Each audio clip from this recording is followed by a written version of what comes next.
When did you have to choose between two lives? I was 25 when my mom called crying at 2 a.m. Your brother overdosed, he's in the ICU and they don't know if he'll make it. I raced to the hospital, finding Jake hooked up to machines, barely breathing. His face was gray and his arms covered in track marks. I'd never noticed. The doctor pulled me aside. He needs round-the-clock supervision when discharged. Someone to monitor medications and drive him to daily therapy.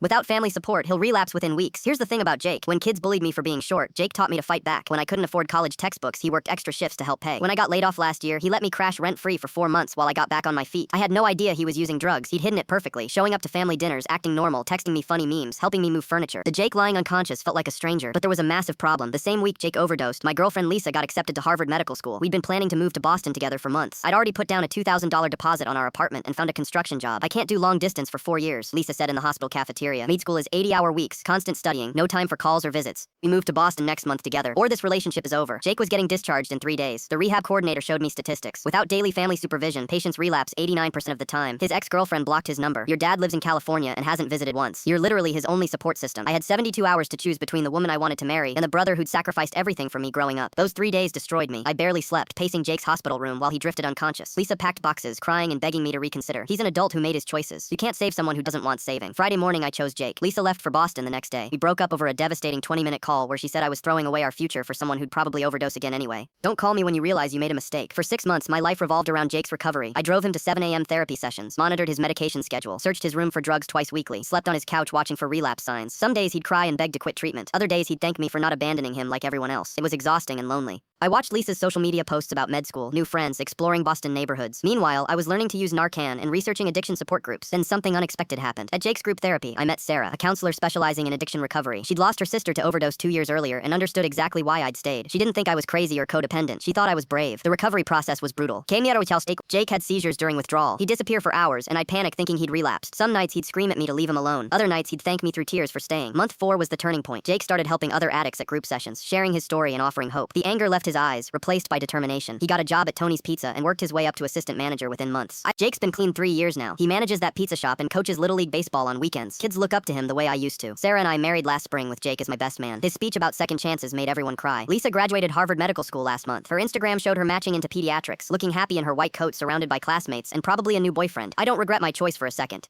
Some decisions aren't about what's easiest or most logical for your future. They're about who you absolutely can't live without and what kind of person you want to be when everything falls apart.